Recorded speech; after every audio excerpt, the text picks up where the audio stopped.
नमो अर्हन्ताणं नमो सिद्धाणं नमो आयर्याणं नमो वज्रायाणं नमो लोये सवसाहुणं मङ्गलं भगवान् वीरो मङ्गलं गौतमो गणी मङ्गलं कुन्दकुन्दाद्यो जैनधर्मोऽस्तु मङ्गलम् सर्वमङ्गलमाङ्गल्यं सर्वकल्याणकारकं प्रधानं सर्वधर्माणां जैनं जयतु शासनम् मोक्षमार्गस्य नेतारं भित्तारं कर्मभूभृतां ज्ञातारं विश्वतत्त्वानां वन्दे तद्गुणलब्धये।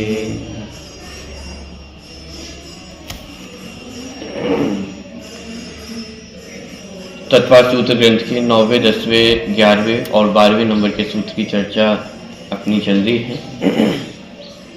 कल 3 सूत्रों की चर्चा अपन ने देखी थी। आज जो 12वें नंबर का सूत्र उसको प्रारंभ करना है।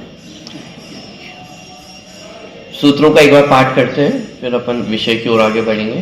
पेज क्रमांक 39 पे चारों सूत्र आपको एक साथ मिल जाएंगे वहां पे। देखिए मैं पढ़ता हूँ, फिर आप रिपीट करना। मति श्रुतावधि मना परे केवलानि ज्ञानम तत्प्रमाणे आद्य परोक्षम प्रत्यक्ष मन्यत। ठीक है, ये 4 सूत्र एक साथ आए हैं, माने ज्ञान के स्वरूप को बताने वाले हैं। सम्यक ज्ञान कौन कौन से हैं? तो मति ज्ञान, श्रुत ज्ञान, अवधि ज्ञान, मना परे ज्ञान और केवल ज्ञान। ये 5 ज्ञान कैसे हैं? सम्यक ज्ञान है। और उनमें से तत्प्रमाण माने जो सभी ज्ञान है, 5 ज्ञान, वे कैसे हैं? प्रमाण ज्ञान है। जो पहले जो चर्चा करके आए थे, प्रमाण नहीं अधिगमा, जानने के उपाय हैं। तो ये जो 5 ज्ञान है, इन 5 ज्ञान के आधार से, 5 ज्ञान के माध्यम से ही किसी वस्तु को जाना जाता है। जैसे अपन किसी वस्तु को जानते तो मति श्रुत ज्ञान से जानते हैं, केवली भगवान केवल ज्ञान से जानते हैं, अवधि मना प्रज्ञान का जो विषय है वो उस ज्ञान से जाना जाता है। तो तत्प्रमाणे की सभी 5 ज्ञान कैसे हैं? प्रमाण ज्ञान है, प्रामाणिक ज्ञान है। आद्य परोक्षम, उन 5 प्रकार के प्रमाण में से शुरू के 2 माने मति ज्ञान और श्रुत ज्ञान, ये 2 ज्ञान कैसे हैं? परोक्ष ज्ञान है। और प्रत्यक्षम अन्यत, बाकी के जो 3 शेष ज्ञान है कौन कौन से? अवधि ज्ञान, मना परे ज्ञान और केवल ज्ञान। ये जो 3 ज्ञान है ये सब कैसे हैं? प्रत्यक्ष ज्ञान है। ठीक है, एक सूत्र के संबंध में अपन ने बहुत विस्तार में चर्चा देखी थी। मति शताब्दी मना परे केवलानि ज्ञानम, इसमें अपन ने विशेषता देखी थी कि ज्ञान में एक वचन का प्रयोग है। और एक वचन का प्रयोग ये दर्शाता है कि 5 ही ज्ञान कैसे हैं?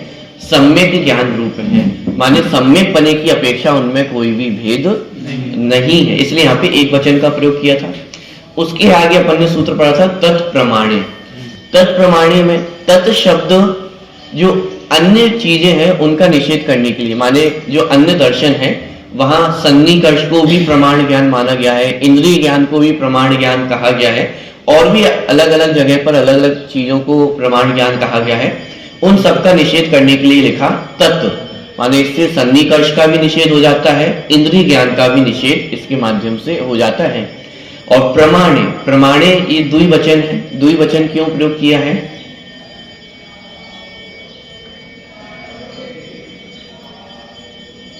प्रमाणे में द्विवचन क्यों है?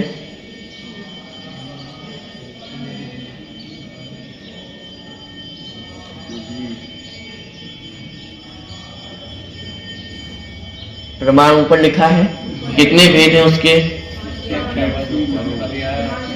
प्रमाण के कितने भेद हैं?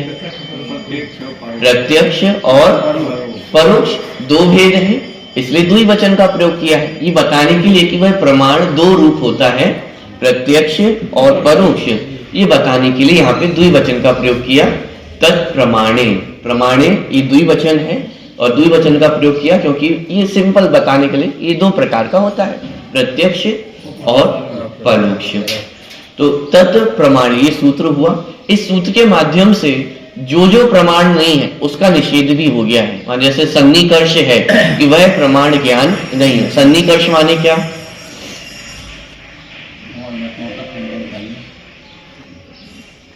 सन्निकर्ष ज्ञान माने क्या?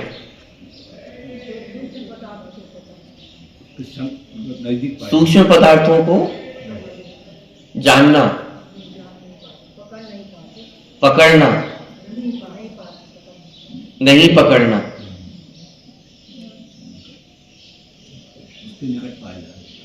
सन्निकर्ष का मतलब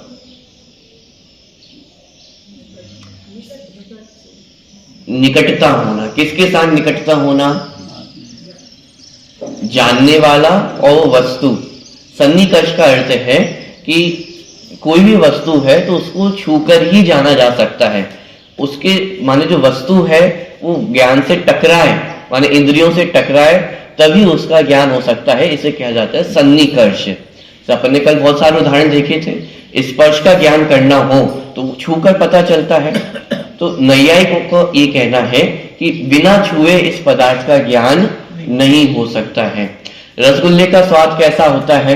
ये बिना जिह्वा पे रखे उसका स्वाद लेना संभव नहीं है। शब्दों का ज्ञान करना, जब तक वो शब्द कान से टकराते नहीं है तो बिना शब्दों के टकराए उसका ज्ञान करना संभव नहीं है। गंध है तो जब तक वो नासिका में प्रवेश नहीं करती है उसके बिना उस गंध का ज्ञान करना संभव नहीं है। ये सन्निकर्ष माने सन्निकर्ष को प्रमाण मानने वाले जो नैयायिक हैं उनका ऐसा कहना है। माने इंद्रिय को उस पदार्थ के साथ टच होना चाहिए, तब जाकर के ही उस वस्तु का ज्ञान होता है। यदि वह इंद्रिय उस पदार्थ से टच नहीं होती है तो फिर उसे सन्निकर्ष नहीं होगा, और सन्निकर्ष नहीं होगा तो ज्ञान भी नहीं होगा, ऐसा नैयायिकों का कहना है। लेकिन जैन दर्शन इसे ज्ञान का कारण नहीं मानता, इसे प्रमाण रूप नहीं मानता है। क्यों प्रमाण रूप नहीं मानता है? क्योंकि जो केवली भगवान है उन्हें इंद्रियां नहीं है। इंद्रियां नहीं है तो किसी वस्तु को छूते भी नहीं है, लेकिन वस्तु को छुए बिना भी केवली भगवान को समस्त तीन लोक तीन काल का ज्ञान होता है। इसलिए यदि सन्निकर्ष को प्रमाण मानेंगे तो फिर केवली भगवान को ज्ञान सिद्ध नहीं होगा। बात पकड़ में आ रही है? दूसरी बात, सन्निकर्ष यथार्थ ज्ञान भी नहीं कराता है। कैसा यथार्थ ज्ञान नहीं कराता है? जैसे कभी तबीयत खराब हो जाए, बुखार हो जाए तो टेस्ट बदल जाता है। जो अच्छे पदार्थ भी होते हैं वो आपको बुरे लगने लगते हैं, उनका स्वाद बदल जाता है। तो इंद्रियां आपको सम्यक ज्ञान भी कराने में समर्थ नहीं है। चक्षु इंद्रिय है, चक्षु इंद्रिय के माध्यम से हम एरोप्लेन को अपन ने देखा, हवाई जहाज को ऊपर देखा तो कितना सा दिखाई दे रहा है? बहुत छोटा सा दिखाई दे रहा है। तो क्या इतना छोटा ही है तो बहुत बड़ा। मानी जो सन्निकर्ष ज्ञान है वह सच्चा ज्ञान कराता नहीं, इसलिए से प्रमाण ज्ञान कैसे कहें? ध्वनि है, शब्द है, ध्वनि अपन सुनते हैं, तो यदि कानों में थोड़ी शिथिलता आ जाए तो ध्वनि प्रॉपर सुनाई देगी? नहीं देगी। दूसरी बात, एक ही प्रकार की ध्वनि किसी को अधिक तीव्र लगती है, किसी को मंद लगती है, तो वो ध्वनि अपने आप में तीव्र है कि मंद है? एक ही प्रकार की ध्वनि को भी अलग अलग लोग अपनी अपनी लेवल पे अलग अलग प्रकार से उसका ज्ञान करते हैं। इसको ऐसा समझें कि जैसे अपने फ्रीक्वेंसी आपने शब्द पढ़ा हो तो ध्वनि की फ्रीक्वेंसी होती है और अलग अलग जीव वो अलग अलग फ्रीक्वेंसी को धारण कर पाते हैं। जैसे तिरंचियों में और मनुष्यों में इसको समझेंगे, एक सामान्य जो फ्रीक्वेंसी की लेवल होती है मनुष्यों को माने सुनने की वो अलग होती है, और जो तिरंच गति के जीव होते हैं तो उनमें अलग अलग फ्रीक्वेंसी पाई जाती है। माने इस प्रकार वैज्ञानिक दृष्टिकोण से भी देखें तो सन्निकर्ष वस्तु का सच्चा ज्ञान कराने वाला नहीं और संपूर्ण वस्तु का ज्ञान कराने वाला नहीं है। क्यों? क्योंकि सन्निकर्ष के माध्यम से भूतकाल का ज्ञान नहीं हो सकता है। राम रावण है, अब उनको आप छू सकते हो क्या? उनको छूना संभव नहीं है, लेकिन उनका ज्ञान तो होता है ना। जो दूरवर्ती पदार्थ हैं उनको आप छू सकते हो क्या? नहीं छू सकते, लेकिन उनका ज्ञान तो हो जाता है ना। परमाणु आदि हैं, उन्हें हम छू नहीं सकते, लेकिन उनका ज्ञान तो होता है।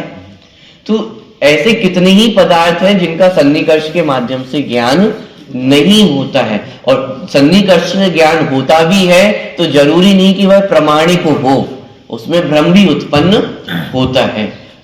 तीसरा पॉइंट, जो चक्षु इंद्रिय है वह अप्राप्यकारी है।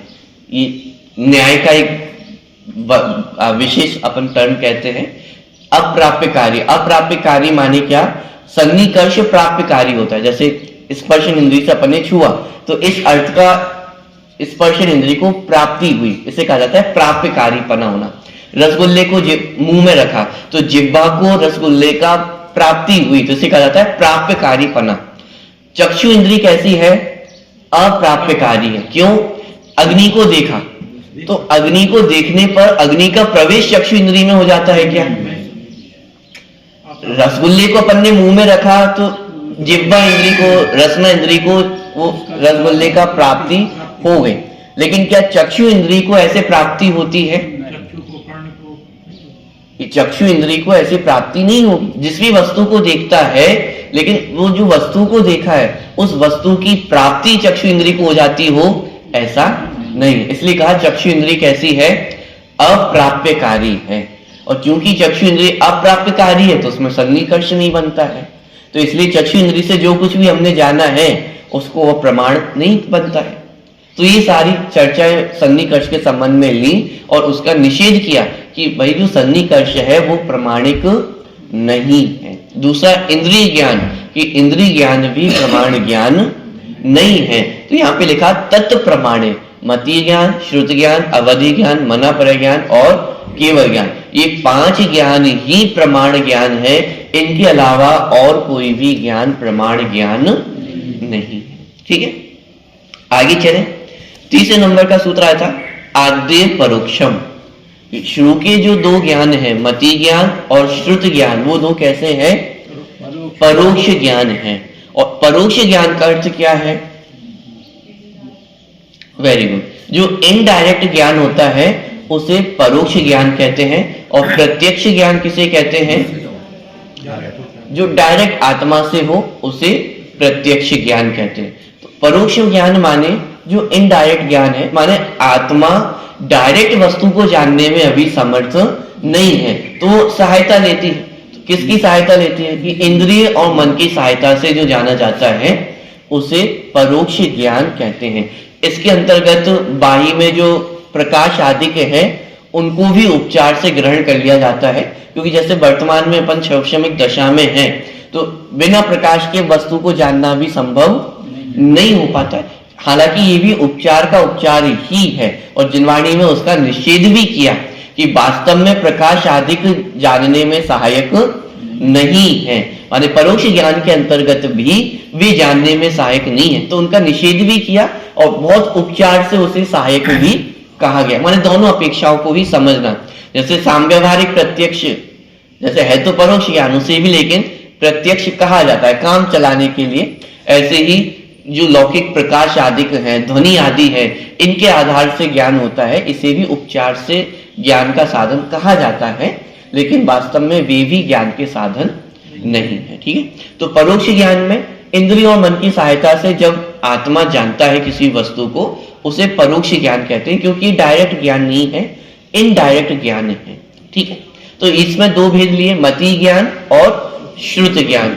मति ज्ञान इंद्रियों मन के निमित्त से जो होता है उसे मति ज्ञान कहते हैं, और मति ज्ञान से जानी हुई वस्तु में जो विशेष ज्ञान होता है उसे श्रुत ज्ञान कहते हैं। और दोनों ही ज्ञान कैसे हैं? परोक्ष ज्ञान है, इनडायरेक्ट ज्ञान है। फिर इसमें अपन ने एक और चर्चा देखी थी कि मति श्रुत ज्ञान यद्यपि परोक्ष ज्ञान है, लेकिन किसी विशिष्ट परिप्रेक्ष्य में, किसी विशिष्ट अवस्था में उन्हें भी प्रत्यक्ष ज्ञान कहा जाता है। तो 2 कंडीशन हमारे सामने बनी थी, सांव्यवहारिक प्रत्यक्ष और स्वानुभव प्रत्यक्ष। ये 2 कंडीशन हमारी बनी थी। इन 2 कंडीशन में मति श्रुत ज्ञान को भी प्रत्यक्ष ज्ञान कहा जाता है। पहली कंडीशन थी सांव्यवहारिक प्रत्यक्ष। साम्यवहारिक प्रत्यक्ष का अर्थ इतना है कि लौकिक व्यवहार चलाने के लिए परोक्ष ज्ञान को भी प्रत्यक्ष ज्ञान कहा जाता है। क्योंकि यदि साम्यवहारिक प्रत्यक्ष को नहीं माने तो क्या समस्या खड़ी होगी? लौकिक व्यवहार ही नहीं बनेगा। दूसरी बात, लौकिक व्यवहार तो बनेगा ही नहीं, लेकिन आगम में जिस व्यवहार की चर्चा की गई है वो भी नहीं बनेगा। क्यों? जैसे हिंसा के स्वरूप में क्या बताया कि जीवों की हिंसा करना, माने जीवों का घात करना, वह हिंसा है। लेकिन यदि मति श्रुत ज्ञान को परोक्ष ज्ञान ही माना जाए तो फिर सामने चलती हुई जीव के ज्ञान को भी क्या मानना पड़ेगा? परोक्ष ज्ञान मानना पड़ेगा। लेकिन जिनवाणी में कहा ना कि ये प्रत्यक्ष दिखाई दे रहा है, जीव है। पॉइंट पकड़ में आ रहा है? वो जो शरीर सहित चलता फिरता हमें जीव दिखाई दे रहा है, उसे जीव कहना, और आंखों से हमें दिखाई दे रहा है कि ये क्या है? जीव है। ये प्रत्यक्ष हमें दिखाई दे रहा है। यदि इसे प्रत्यक्ष ज्ञान नहीं माने तो फिर उसे जीव कहना भी मुश्किल हो जाएगा, उसको जीव सिद्ध करना मुश्किल हो जाएगा। तो इसलिए उस मति शुद्ध ज्ञान को भी प्रत्यक्ष ज्ञान का, साम्यवहारिक प्रत्यक्ष का, और साम्यवहारिक प्रत्यक्ष कहकर जितना हमारा लौकिक व्यवहार है वो पूरा साम्यवहारिक प्रत्यक्ष के आधार से ही चलता है। ठीक है। दूसरा, स्वानुभव प्रत्यक्ष। अब स्वानुभव प्रत्यक्ष कहे, स्वसंवेदन प्रत्यक्ष कहे, सब एक ही टर्म है। इसी भी प्रत्यक्ष कहा। इसे कब प्रत्यक्ष कहा? कि जब आत्मा पर पदार्थों को जानता है तो वह परोक्ष ज्ञान है, और जब स्व को जानने में प्रवृत्त होता है तो उसे प्रत्यक्ष ज्ञान कहा, जिसे टर्म दिया स्वानुभव प्रत्यक्ष अथवा स्वसंवेदन प्रत्यक्ष। इसकी चर्चा यदि आपको पढ़नी हो तो मोक्षमार्ग प्रकाशक जी में जो रहस्यपूर्ण चिट्ठी है वहां पे आप इसको पढ़ सकते हैं, वहां पे भी आपको खुलासा मिलेगा। और अन्य जगह भी बहुत स्थल है, प्रवचन सार जी में भी इसका वर्णन है, द्रव्य संग्रह में भी अपन ने इसको पढ़ा था। तो बहुत सारे स्थल हैं जहां पे आप इसकी चर्चा पढ़ सकते हैं। ठीक। तो स्वानुभव प्रत्यक्ष, जब ज्ञान पर को जानने में प्रवृत्त हो रहा है तो वह परोक्ष कहलाता है, और जब स्व को जानने में प्रवृत्त होता है तो उसे प्रत्यक्ष ज्ञान कहा जाता है। यदि स्वसंवेदन प्रत्यक्ष को नहीं माने तो समस्या क्या खड़ी होगी? यदि स्वसंवेदन प्रत्यक्ष को नहीं माने तो फिर आत्मा जानने में ही नहीं आएगा। क्यों जानने में नहीं आएगा? क्योंकि जो आत्मा है वह परोक्ष ज्ञान का विषय तो नहीं है। क्यों? क्योंकि परोक्ष ज्ञान इंद्रिय और मन के निमित्त से होता है, और इंद्रिय और मन से आत्मा को जाना जा सकता है क्या? आवाज नहीं आ रही है। क्या इंद्रिय और मन से आत्मा को जाना जा सकता है? नहीं जाना जा सकता है। और हमारे पास वर्तमान में परोक्ष ज्ञान ही है, माने इंद्रियों और मन से जानना ही संभव है। तो यदि स्वानुभव प्रत्यक्ष को नहीं माने तो फिर संसारी जीव कभी भी आत्मज्ञान नहीं कर पाएंगे। तो उसका निषेध करने के लिए यहाँ पे स्वानुभव प्रत्यक्ष कहा कि यही मति श्रुत ज्ञान प्रत्यक्ष ज्ञान हो जाते हैं। कब हो जाते हैं? कि जब वह आत्मा को जानने में प्रवृत्त होते हैं। पॉइंट पकड़ में आ रहा है? क्योंकि केवली भगवान को तो केवल ज्ञान प्राप्त है तो वे उसके माध्यम से आत्मा को जान सकते हैं, लेकिन वर्तमान में हमारे पास मात्र परोक्ष ज्ञान है, मति शुद्ध ज्ञान है, और दोनों इंद्रियों मन से प्रवृत्ति होती है। तो क्या संसारी जीव आत्मा को जान सकते हैं? कि हाँ, संसारी जीव भी आत्मा को जान सकते हैं। कैसे जान सकते हैं? मति श्रुत ज्ञान से।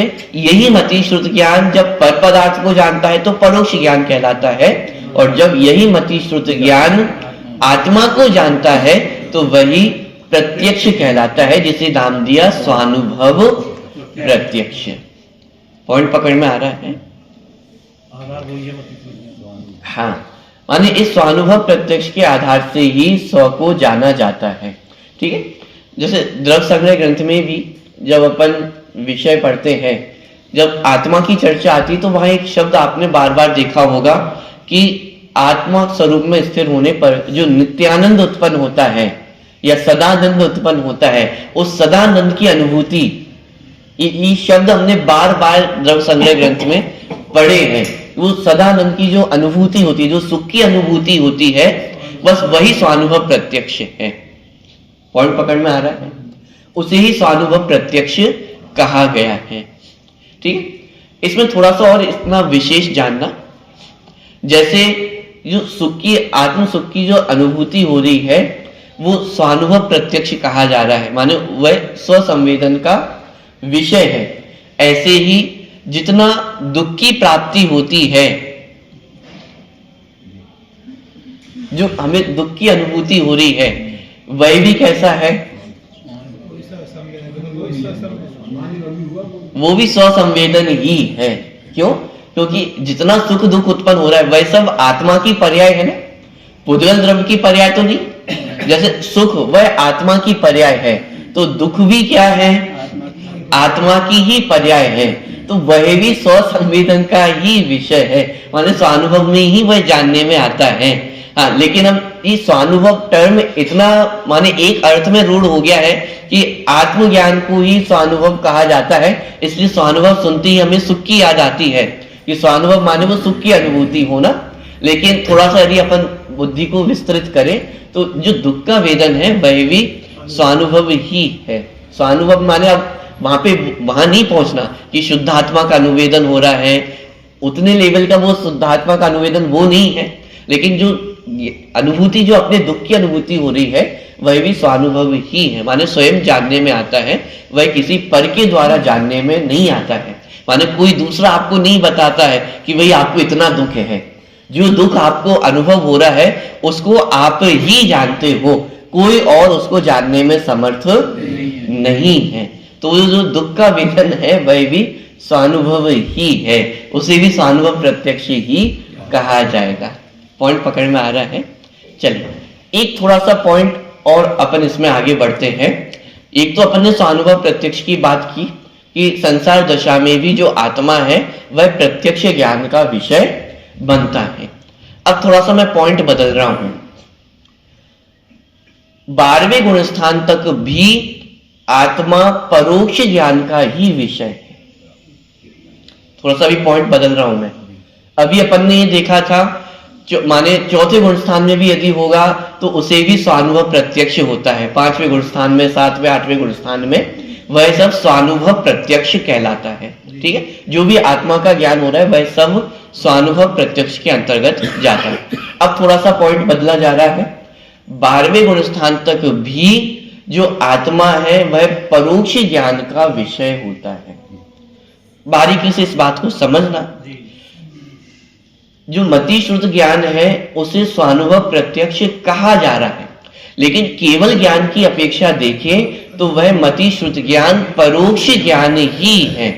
जैसी विशदता, जैसी स्पष्टता केवल ज्ञान में होती है वैसी स्पष्टता मति श्रुत ज्ञान में नहीं होती है। स्वानुभव प्रत्यक्ष में भी वैसी स्पष्टता नहीं होगी जैसी स्पष्टता केवल ज्ञान में होती है। केवल ज्ञान की अपेक्षा देखा जाएगा तो मति श्रुत ज्ञान परोक्ष ज्ञान ही कहा जाएगा, प्रत्यक्ष ज्ञान नहीं कहा जाएगा। पॉइंट पकड़ में आ रहा है? इसका मतलब 12वें गुण स्थान तक भी जो आत्मा का संवेदन हो रहा है अथवा 6 द्रव्य 7 तत्वों का जितना ज्ञान है वह सब परोक्ष ज्ञान ही है, और वहां मूल आधार दिया आगम प्रमाण से। माने जितना आत्मा का संवेदन हो रहा है अथवा 6 द्रव्य 7 तत्वों की जानकारी है वह सब आगम प्रमाण से है। और प्रवचन सार जी में इसे ही कहा आगम चक्षु साहु, माने जो साधु पुरुष है, वहां तो विशेष प्रकरण मुनिराजों का है, तो मुनिराजों को की जो चक्षु है वो किसे कहा गया? आगम को उनकी चक्षु कहा गया है। माने मुनिराज किसी वस्तु को यदि जानते हैं तो वो किसके आधार से जानते हैं? आगम से जानते हैं। 6 द्रव्य 7 तत्वों का भी ज्ञान हुआ है तो वो किसके माध्यम से हुआ है? आगम ज्ञान से हुआ है, और आगम ज्ञान परोक्ष ज्ञान है। तो 12वें गुण स्थान तक भी, क्योंकि वहां पे मति श्रुत ज्ञान ही प्रवृत्त है, तो वहां पे भी जो आत्मा का संवेदन हो रहा है वह परोक्ष ज्ञान ही है। पॉइंट पकड़ में आ रहा है? घबराने की आवश्यकता नहीं है। केवल ज्ञान की अपेक्षा वह परोक्ष ज्ञान ही कहलाएगा। हाँ, और वहां पे जितना भी ज्ञान है, माने 6 द्रव्य 7 तत्व का जितना ज्ञान है, आत्मा का जितना स्वसंवेदन हो रहा है वह सब भी आगम प्रमाण ही वहां पे सहायक है। में बात केवल ज्ञान होना है, और जबकि दूसरी बात, क्योंकि डायरेक्ट आत्मा की जानकारी वह तो केवल ज्ञान में ही उत्पन्न होने वाली है।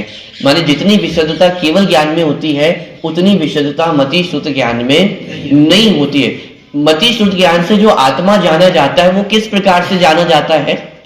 मैंने जो अभी द्रव्य संग्रह की पंक्ति आपको बार बार उद्धृत करते हैं, और एक बार सभी आप द्रव्य संग्रह ग्रंथ खोल करके देखना, जहां जहां आत्मा की चर्चा मिलेगी, स्वानुभव की चर्चा मिलेगी, वहां वहां आत्म स्वरूप में स्थिर होने पर जो सुख की उत्पत्ति होती है, सुख का लक्षण बताया, नित्यानंद जो सुख की उत्पत्ति होती है, तो उसकी अनुभूति को वहां स्वानुभव कहा गया है। माने जो सुख की अनुभूति हो रही है बस वही स्वसंवेदन है। माने ये जो कहा ना हमने आत्मा को जाना, तो आत्मा को जाना मतलब क्या? ये जो सुख की अनुभूति हो रही है बस यही आत्मा को जानना है, और इसी को कहा स्वानुभव प्रत्यक्ष। आत्मा के अनंत गुण वो प्रत्यक्ष हो गए हो ऐसा कुछ भी नहीं है। स्वानुभव प्रत्यक्ष में आत्मा के अनंत गुण जानने में आ जाते हो ऐसा नहीं। लेकिन एक जो सुख की अनुभूति हुई, तो जो सुख की अनुभूति किसको हुई? कि आत्मा को हुई। लेकिन वो जो सुख की अनुभूति हुई है, वो सुख की अनुभूति किसके आश्रय से हुई है? ज्ञायक के आश्रय से हुई है। अब थोड़ी सी भाषा में बदलूं, वो सुख की अनुभूति ज्ञायक ही है या कुछ अलग है? जैसे वो ज्ञान की पर्याय है, लेकिन ज्ञान हो गया है कि वो सुख की अनुभूति है, ज्ञायक ही है ना। तो इसलिए कहा जाता है कि स्व संवेदन में क्या हुआ कि हमने आत्मा को जाना। लेकिन वास्तव में आत्मा को जाना या आत्मा के आश्रय जो सुख की अनुभूति हुई है वो हमारे ज्ञान का विषय बनता है।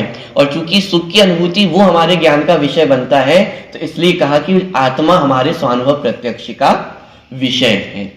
लेकिन यदि थोड़ा सा सूक्ष्म विचार किया जाए तो 12वें गुण स्थान तक भी जो मुनिराजों को आधार है वो आगम प्रमाण ही आधार है, और आगम प्रमाण के आधार से ही जो उन्हें स्वानुभव प्रत्यक्ष होता है वह सब परोक्ष ज्ञान ही कहा जाएगा। ठीक है, तो दोनों अपेक्षाएं समझना। प्रत्यक्ष भी कहा, प्रत्यक्ष क्यों कहा है? क्योंकि जैसा पर पदार्थों को जानते हैं वैसा आत्मा को जानना संभव नहीं है, इसलिए आत्मा की जो जानकारी होती है उसे स्वानुभव प्रत्यक्ष कहा। लेकिन यदि आप उसको केवल ज्ञान जैसा प्रत्यक्ष समझ लो तो वह भी नहीं है। केवल ज्ञान की अपेक्षा देखा जाएगा तो 12वें गुण स्थान पर भी वह परोक्ष ज्ञान ही कहा जाता है। जाति हो सकती है, केवल ज्ञान की जाति में और जाति एक जैसी है, लेकिन केवल ज्ञान जैसी जो विशुद्धता है, माने सम्यक पने की अपेक्षा एक है, लेकिन केवल ज्ञान की जो विशुद्धता है, स्पष्टता है, वह मति श्रुत ज्ञान में नहीं होगी। स्वानुभव प्रत्यक्ष में भी वह विशुद्धता नहीं होगी। इसलिए 12वें गुण स्थान तक भी वह परोक्ष प्रमाण का ही विषय है। साधक दशा में जो शुद्धात्मक अनुभव होता है उस समय अतीन्द्रिय ज्ञान हुआ है, उसी अतीन्द्रिय ज्ञान की बात चल रही है, और उसी अतीन्द्रिय ज्ञान को स्वानुभव प्रत्यक्ष भी कहा जा रहा है और उसी अतीन्द्रिय ज्ञान को परोक्ष ज्ञान भी कहा जा रहा है। अतीन्द्रिय ज्ञान को प्रत्यक्ष क्यों कहा? क्योंकि पर पदार्थों जैसा वह ज्ञान नहीं होता है, इंद्रिय और मन के आधार से वह ज्ञान नहीं होता है, इसलिए उसे प्रत्यक्ष ज्ञान कहा। लेकिन केवल ज्ञान जैसा प्रत्यक्ष भी नहीं होता है, इसलिए उसे परोक्ष ज्ञान कहा। उस समय मन और इंद्रिय कार्य कर रही है? नहीं कर रही। आत्मा को जानने में इंद्रिय और मन कार्य नहीं कर रहे, इसलिए तो उसे स्वानुभव प्रत्यक्ष कहा। यदि इंद्रिय और मन कार्य कर रहे होते तो फिर हमें ये मानना पड़ेगा कि इंद्रियों से आत्मा का ज्ञान होता है, लेकिन इंद्रिय से आत्मा का ज्ञान नहीं होता है। अतीन्द्रिय संवेदन में इंद्रिय और मन का कार्य नहीं है, इसलिए उसे स्वानुभव प्रत्यक्ष कहा। लेकिन केवल ज्ञान जैसा प्रत्यक्ष नहीं होता, इसलिए उसे परोक्ष ज्ञान ही कहा गया है। तो प्रत्यक्ष ज्ञान में जो आत्मा का संवेदन होता है, आत्मा का संवेदन होता है मतलब वो सुख की अनुभूति होती है। उस सुख की अनुभूति का ही नाम है आत्मा को हमने जाना। ये जानना क्यों आवश्यक है? स्वानुभव प्रत्यक्ष को भी परोक्ष ही जानना क्यों आवश्यक है? क्योंकि कोई भ्रम पैदा ना कर ले कि आत्मा को जानने के नाम पर कि हमने आत्मा को जाना, कि कोई वस्तु हमें दिखाई दे जाएगी उसका नाम आत्मा को जानना है, या अनंत गुण जानने में आ जाएंगे उसका नाम आत्मा को जानना है। ऐसा नहीं है कि कोई कहे कि सोते सोते आत्मा हमें दिखाई दे गई, कि अरे भाई ऐसा आत्मा दिखने वाला नहीं है, क्योंकि वो परोक्ष ज्ञान है, आत्मा ऐसा दिखाई देने वाला नहीं है। और कोई इस टेंशन में ना आ जाए कि भाई मुझे तो आत्मा के अनंत गुण जानने में ही नहीं आए हैं, क्योंकि स्व संवेदन में क्या हुआ कि आत्मा को जाना, और आत्मा को जाना मतलब उसके अनंत गुण जानने में आने चाहिए। लेकिन आप बताइए आपको कितने गुण जानने में आए? मुश्किल से ज्ञान, दर्शन, सुख, वीर, चारित्र, यही नाम आप गिना पाओगे। अधिक से अधिक जो आगम में हमने वर्णन पढ़ा है, 47 शक्तियां आपको याद होंगी, आप वो गिना दोगे। सिद्धों के 8 गुण पढ़ा दोगे, इससे अधिक तो आप नहीं बता पाएंगे ना। तो फिर आपने आत्मा को जाना या नहीं जाना? तो इसलिए उसको परोक्ष ज्ञान कहना आवश्यक पड़ा कि अरे भाई आत्मा को जाना, स्वानुभव प्रत्यक्ष कह रहे हैं, लेकिन फिर भी ये परोक्ष ज्ञान ही है, क्योंकि जैसा केवल ज्ञान में जानने में आता है वैसा आत्मा स्मृति श्रुत ज्ञान में जानने में नहीं आएगा। लेकिन फिर भी आत्मा का संवेदन करना संभव है। केवल ज्ञान जैसा प्रत्यक्ष नहीं है, लेकिन फिर भी आत्मा को जाना जा सकता है। तो इस पूरी चर्चा के आधार से ये बताया कि जितना हमारे पास प्राप्त है वो पर्याप्त है। केवल ज्ञान के पीछे भागने की आवश्यकता नहीं है कि केवल ज्ञान से आत्मा को जाना जाएगा। इसलिए मति श्रुत ज्ञान को ही क्या कहा? स्वानुभव प्रत्यक्ष कहा कि जितना ज्ञान हमारे पास है वो आत्मा को जानने के लिए पर्याप्त है। अनंत गुण जानने में आ जाए उसकी आवश्यकता नहीं है। एक ज्ञान गुण समझ में आ गया है, एक ज्ञायक तत्व समझ में आ गया है कि मैं जानने वाला हूं, इतना काफी है। तो जितना ज्ञान है वो आत्मा को जानने के लिए पर्याप्त है। ये ज्ञान हमें इस पूरी चर्चा को पढ़ करके होता है। ये चर्चा ख्याल में आ रही है? ऊपर से तो नहीं जा रही है। मति शुद्ध ज्ञान को परोक्ष भी कहा, परोक्ष ज्ञान तो है ही। उन परोक्ष ज्ञान को प्रत्यक्ष ज्ञान भी कहा जाता है। साम्यवहारिक प्रत्यक्ष में तो एक तो एकदम उपचरित कथन है, और जहां स्व संवेदन प्रत्यक्ष की बात आती है तो चूंकि वह इंद्रिय जैसा परोक्ष नहीं है इसलिए प्रत्यक्ष कहा, और केवल ज्ञान जैसा प्रत्यक्ष नहीं है इसलिए उसे परोक्ष कहा। इसकी डिटेल आपको नहीं मालूम, इसलिए लोग जो भ्रमाते हैं ना, पंचम काल में सम्यक दर्शन हो ही नहीं सकता, है ही नहीं।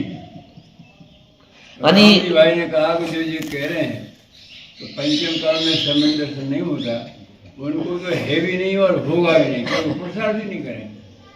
इसलिए बात सिद्धांत से विरुद्ध।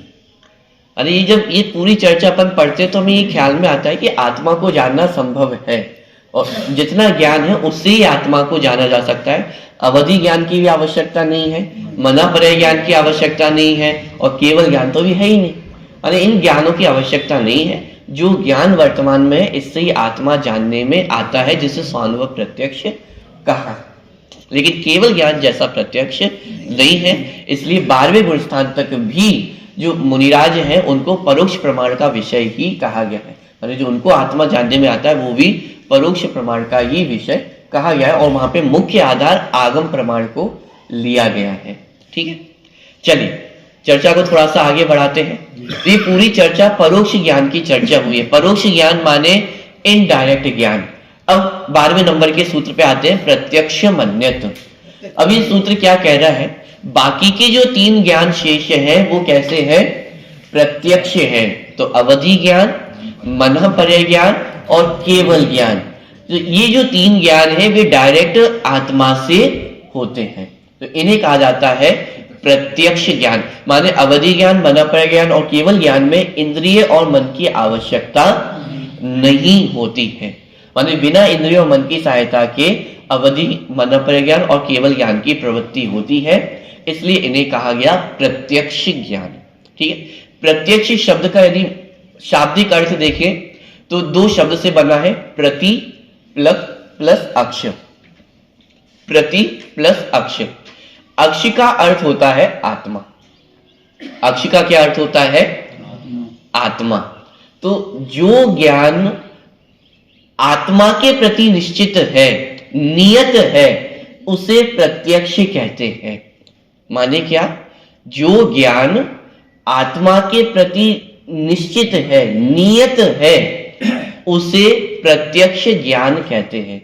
सिंपल भाषा में इसका अर्थ इतना हुआ कि जो ज्ञान आत्मा से ही होता है उसे प्रत्यक्ष ज्ञान कहते हैं। तो अवधि, मनःपरक ज्ञान और केवल ज्ञान, ये तीनों डायरेक्ट आत्मा से ही होते हैं।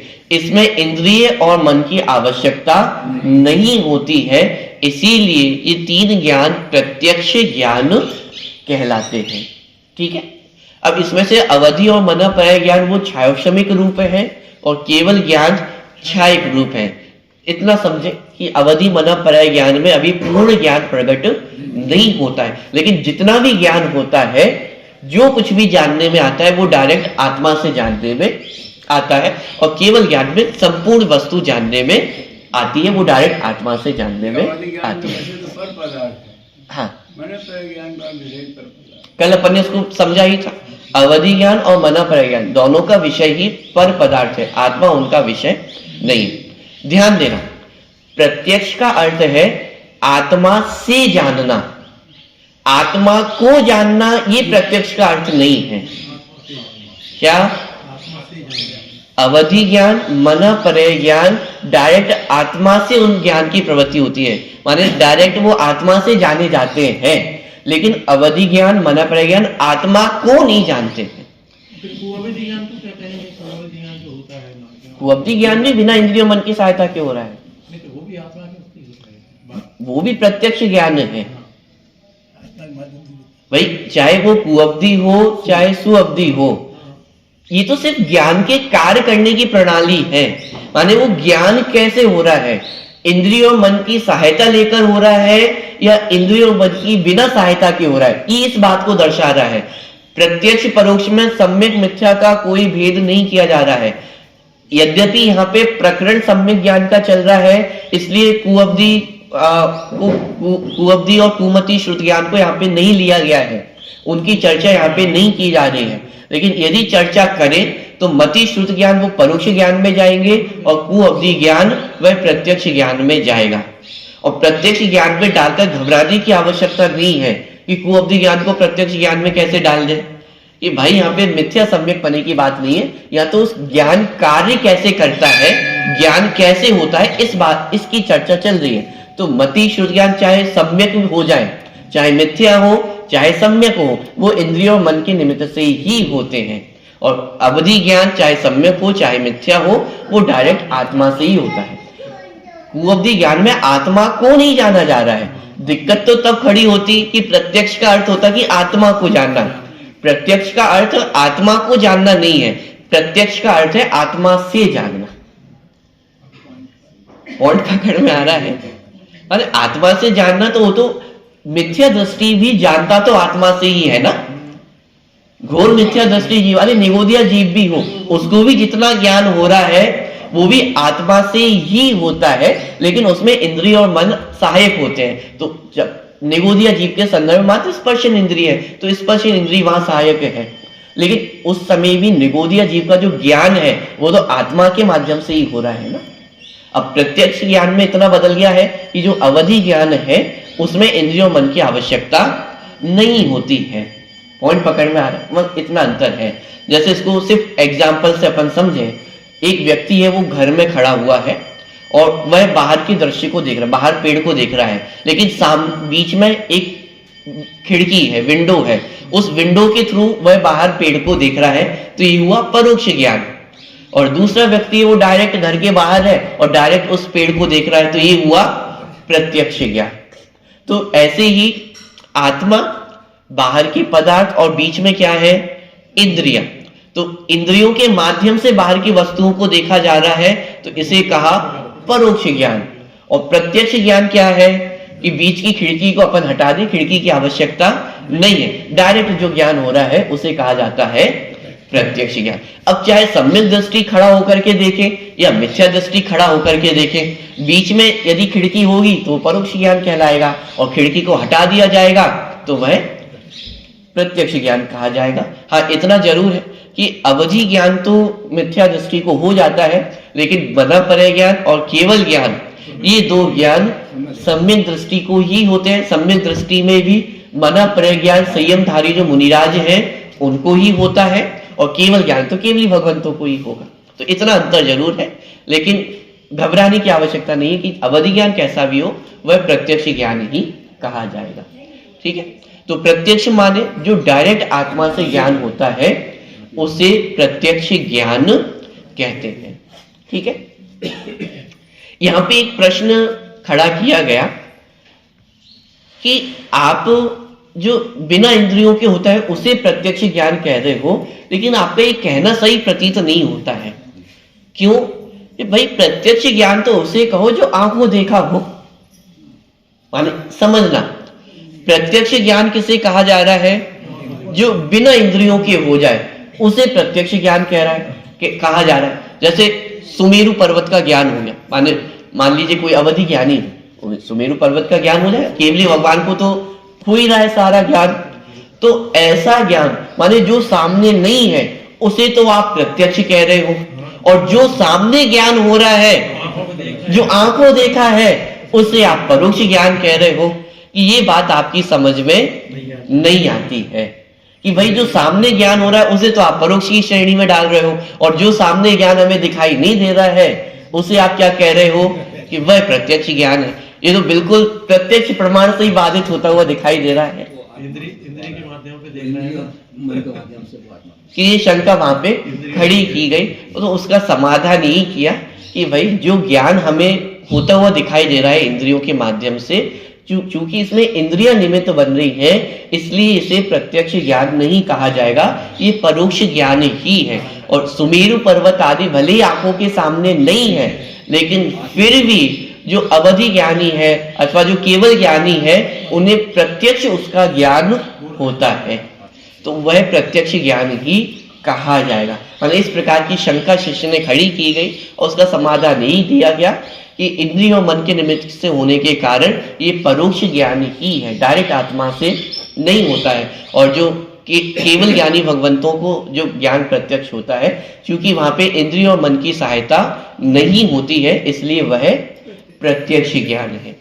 दूसरा समाधान ये दिया कि यदि सिर्फ आंखों देखी चीज को ही प्रत्यक्ष ज्ञान कहा जाए तो फिर केवली भगवान को प्रत्यक्ष ज्ञान नहीं माना जाएगा, क्योंकि उनके तो इंद्रियां ही नहीं है। जब इंद्रियां नहीं है तो फिर आंखों देखा उनको बनेगा ही नहीं, तो फिर उन्हें प्रत्यक्ष ज्ञान नहीं माना जाएगा, और प्रत्यक्ष ज्ञान ही नहीं माना जाएगा बल्कि उनको ज्ञान ही नहीं बचेगा। क्यों? भाई ज्ञान तो दो ही प्रकार के, परोक्ष ज्ञान, प्रत्यक्ष ज्ञान। प्रत्यक्ष ज्ञान उन्हें बनेगा नहीं, इंद्रियां है नहीं तो परोक्ष ज्ञान भी नहीं बनेगा, तो केवली भगवान अज्ञानी सिद्ध हो जाएंगे। पॉइंट पकड़ में आ रहा है? तो इसलिए प्रत्यक्ष ज्ञान माने जो केवली भगवंत है अथवा अवधि मना पर ज्ञान, इसको प्रत्यक्ष ज्ञान कहा, और जो इंद्रिय और मन के निमित्त से होने वाला ज्ञान है उसे परोक्ष ज्ञान कहा गया। तो इस प्रकार प्रत्यक्षम अन्यत माने जो बाकी के शेष ज्ञान है वह सब कैसे है? प्रत्यक्ष ज्ञान है। बात समझ में आ रही है? थोड़ा सा विषय हो सकता है कभी कभी ऊपर से चला जाए, तो जब जब ऊपर से जाए तो आप प्रश्न कर सकते हैं, पूछ सकते हैं। आपके प्रश्न नहीं आते हैं इसलिए मैं आगे बढ़ जाता हूँ, लेकिन जहां भी समस्या खड़ी हो तो प्रश्न कर ले। आपने कहा केवली भगवान की इंद्रियां नहीं होती, केवली भगवान अनंत अवस्था में है। अनंत अवस्था में होने के बाद मुनि दशा में रहते हैं वे भी, तो उनके इंद्रियां तो है पूरी। बहुत बढ़िया प्रश्न किया। जैसे केवली भगवान, तो एक तो सिद्ध भगवान है, वो तो इंद्रियातीत हो गए हैं, लेकिन अरहंत दशा में जो केवली भगवान है उनके अभी इंद्रियां विद्यमान है। लेकिन ये केवल ज्ञान की दिव्यता है कि इंद्रियों के होते हुए भी उन्हें इंद्रियों की आवश्यकता नहीं है, माने ये ज्ञान की दिव्यता। माने इसे ऐसा समझे कि मति ज्ञान, श्रुति ज्ञान और केवल ज्ञान में अंतर क्या है, तो ये अरहंत भगवान के रहते हुए में और अच्छे से समझ में आ जाता है कि इंद्रियों के होते हुए भी वे इंद्रियों से नहीं जानते हैं, इंद्रियों के होते हुए भी उनकी प्रवृत्ति डायरेक्ट आत्मा से हो रही है। तो केवली अनंत भगवान के माध्यम से और स्पष्ट समझ में आता है कि इंद्रियों से ज्ञान नहीं होता है, ज्ञान तो आत्मा से ही होता है। इसलिए उनके ज्ञान को भी प्रत्यक्ष ज्ञान ही कहा है। इंद्रियां भले ही है लेकिन इंद्रियों के होते हुए भी उनका जो ज्ञान है वह प्रत्यक्ष ज्ञान कहा है। ठीक है, सारी चीजें, लेकिन उसके बाद भी वह प्रत्यक्ष ज्ञान है। ठीक, चलिए और कोई प्रश्न? मति शुद्ध ज्ञान है, ये भी आत्मा से ही हो रहा है, भले कुछ सहारा उसमें हो, मन पांचों ही ज्ञान यद्यपि आत्मा के ज्ञान गुण की ही पर्याय है। अंतर कहाँ पड़ा? जहां इंद्रिय मन बीच में आ गए उसे परोक्ष ज्ञान कहा, और जहां इंद्रिय मन बीच में नहीं है उसे प्रत्यक्ष ज्ञान कहा है। इतना ही अंतर है। पांचों ज्ञान है ज्ञान गुण की ही पर्याय के नाम है। ठीक है। आत्मा का लक्षण पर हमारा जो है हाड़ मास का है, और केवली को परम औदारिक से होता है, हाड़ मास से रहित होता है। चलिए, और कोई प्रश्न? ठोस रहता है केवल ज्ञान होने का। चलिए, एक अंतिम चर्चा और लेते हैं। ये पूरा प्रकरण हुआ। यहाँ पे एक माने जो प्रमाण ज्ञान है, ये सब माने जानने के उपाय है। तो ये शिष्य ने बहुत रोचक प्रश्न किया कि किसी वस्तु को जानना है, उसके लिए तो प्रमाण ज्ञान है, माने प्रमाण के आधार से किसी वस्तु को जाना जा सकता है। इस माइक को जानना है तो प्रमाण ज्ञान है, पुस्तक को जानना है प्रमाण ज्ञान है, 7 तत्वों को जानना है, मोक्ष मार्ग को जानना है, उसके लिए तो प्रमाण ज्ञान की व्यवस्था है। अब लेकिन ये बताओ, हमें प्रमाण ज्ञान को जानना है तो उसको जानने का उपाय क्या है? प्रश्न ख्याल में आ रहा है? पूरी दुनिया को जानने का साधन तो प्रमाण ज्ञान है, लेकिन प्रमाण ज्ञान को जानने के लिए कौन सा साधन है? आपके सर में दर्द हो रहा है तो आप दिखाओ, गाड़ में दर्द हो रहा है दिखाओ। प्रश्न समझ में आ गया? यानी पूरी दुनिया को जानने के लिए तो हमारे पास एक साधन है, प्रमाण ज्ञान। लेकिन उस प्रमाण ज्ञान को जानने के लिए कौन सी चीज है आपके पास? और यदि आप ये कहोगे कि प्रमाण ज्ञान को जानने के लिए कोई दूसरा ज्ञान है, फिर प्रश्न वही खड़ा होगा, तो उस ज्ञान को जानने के लिए कौन सा ज्ञान है? तो आप कहोगे और तीसरा ज्ञान है, तो फिर प्रश्न खड़ा होगा, उसको जानने के लिए कौन सा ज्ञान है? इसे कहा जाता है अनवस्था दोष, माने इसका कोई अंत ही नहीं आएगा। तो आचार्य ने उसका समाधान दिया, घबराने की आवश्यकता नहीं है। उदाहरण दिया वहां पे, जैसे दीपक होता है, दीपक के माध्यम से सारी वस्तु को जाना जाता है, और दीपक को जानने के लिए दूसरे दीपक की आवश्यकता नहीं होती है, वह दीपक स्वयं को प्रकाशित करता है। जैसे एक कमरे में अंधेरा है, अपन दीपक लेकर के गए तो उस पूरे कमरे को जाना जा सकता है उस दीपक के माध्यम से। प्रश्न खड़ा हुआ, उस दीपक को कैसे जाने? उसी दीपक से। वही दीपक स्वयं को प्रकाशित करता है। उस दीपक को जानने के लिए आपको दूसरा दीपक लेकर के नहीं आना पड़ेगा। ऐसे ही ज्ञान के माध्यम से संपूर्ण वस्तुओं को जाना जाता है, और वह ज्ञान स्वयं ज्ञान को प्रकाशित करता है। माने प्रमाण ज्ञान से पूरी दुनिया को जाना, और उसी प्रमाण ज्ञान से प्रमाण ज्ञान को भी जाना जाता है। उस प्रमाण ज्ञान को जानने के लिए किसी दूसरे प्रमाण की आवश्यकता नहीं है। तो इस प्रकार से किसी भी प्रकार का अनवस्था दोष नहीं आता है। और इससे ये भी सिद्ध हुआ कि जो प्रमाण ज्ञान है वह स्वपर प्रकाशक होता है, स्व को भी जानता है, पर को भी जानता है। ठीक है। इस प्रकार की पूरी जो प्रमाण ज्ञान संबंधी चर्चा है वो अपनी पूरी हुई है। अब आगे के सूत्रों में एक एक जो ज्ञान अपन ने पढ़ा है, मति ज्ञान, श्रुत ज्ञान, अवधि ज्ञान, तो इनकी चर्चा आगे के सूत्रों में की जाएगी। उसकी चर्चा अपन अगले सत्र में प्रारंभ करेंगे।